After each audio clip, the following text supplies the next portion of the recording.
Bonjour. Aujourd'hui, nous allons interviewer Madame Rousseau, professeure d'espagnol, et Madame Copado, professeure de sciences physiques. On les reçoit pour parler du projet Erasmus+.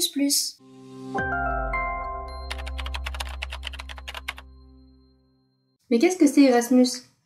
Alors Erasmus+ permet à des étudiants, à des collégiens dans notre cas, de pouvoir partir en mobilité et de travailler sur des projets communs, mais à travers l'Europe.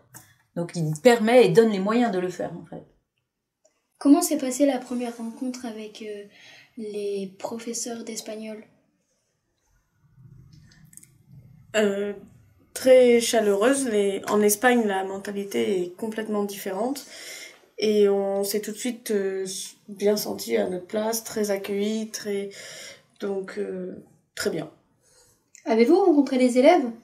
Oui, on a pris 1 heure pour rencontrer les élèves, pour rencontrer l'équipe Erasmus+ sur place, et ils étaient très accueillants et très vivants. Donc ça sera un plaisir, c'est très prometteur pour notre mobilité avec les élèves de Jean Moulin fin février.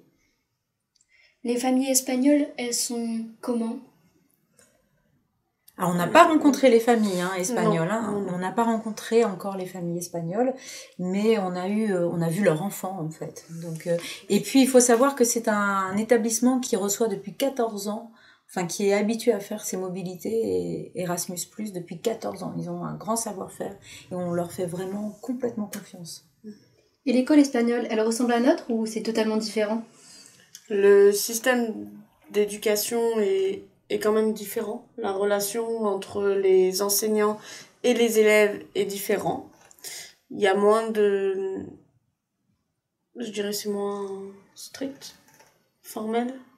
Peut-être moins formel que chez nous. Moins formel.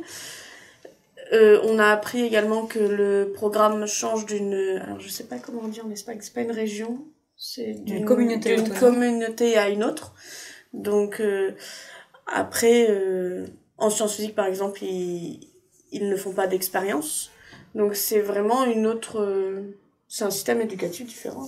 Oui, puis le rythme sera différent aussi pour nos élèves, puisque ils auront 3 heures de cours le matin, ensuite une pause d'une demi-heure pour apprendre un encas s'ils le veulent, et ensuite 3 heures de cours, et à 14h30 ils rentrent dans les familles et la journée d'école est finie. Donc c'est un peu différent quand même. Et pour nous, les élèves qui participons à Erasmus+, ça va se passer comment? On sera avec nos correspondants tout le temps? Alors il y aura des temps dans les cours avec vos correspondants, il y aura aussi des temps d'excursion, alors avec les correspondants je pense la plupart du temps, puisqu'on va aller visiter différents sites autour de Roldan, parce que le collège se situe à Roldan, à Murcia. Et voilà, donc je pense. Et l'autre temps, c'est en famille. Et c'est à ce moment-là, justement, où vous, les élèves, vous allez pouvoir vivre la culture espagnole. Et vous avez eu le temps de visiter des endroits sympas? Oui, on a visité la région, on a aussi visité plusieurs musées qu'on va faire visiter justement aux élèves.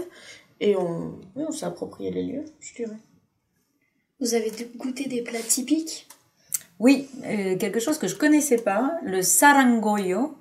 Sarangoyo, ça se compose de courgettes, c'est assez... Mais c'est bon, c'est très bon. Ils sont très fiers de leur gastronomie et de leur charcuterie, très fiers aussi de leurs légumes, leurs fruits. Ils ont beaucoup de citronniers, d'orangers autour, dans les champs. Pour nous, c'est des paysans quand même. Complètement. Et puis, qu'est-ce que j'ai goûté? Ah oui, que je connaissais pas, c'est une feuille de citronnier enrobé, c'est un dessert, c'est sucré, enrobé comme un beignet en fait, avec une pâte frite.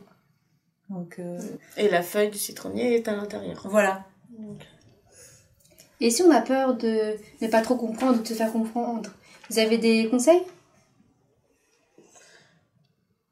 Il faut oser en fait, c'est ça. Oui, après je comprends. Ne pas se faire comprendre, aujourd'hui, c'est avec les gestes. Mais en fait, il faut surtout oser et pas rester dans son coin, à ne rien dire, ne rien faire. Et surtout s'enfermer dans la chambre dans laquelle vous allez être accueilli. Il faut oser. Au début, c'est compliqué, mais après, c'est de plus en plus facile. Oui, alors moi j'ai totalement confiance. Effectivement, c'est quand même une culture. Les Espagnols vont être aux petits soins pour vous. Et ils sont très accueillants, très ouverts. Ils parlent très facilement. Donc vous allez, à mon avis, vite vous y faire.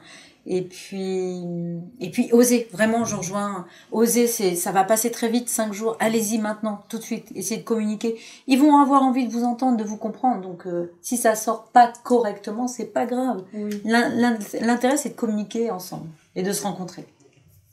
Merci pour ces réponses, ça donne trop envie de partir. Merci d'avoir regardé la vidéo. N'oubliez pas de vous abonner, commenter, liker et activer la petite cloche.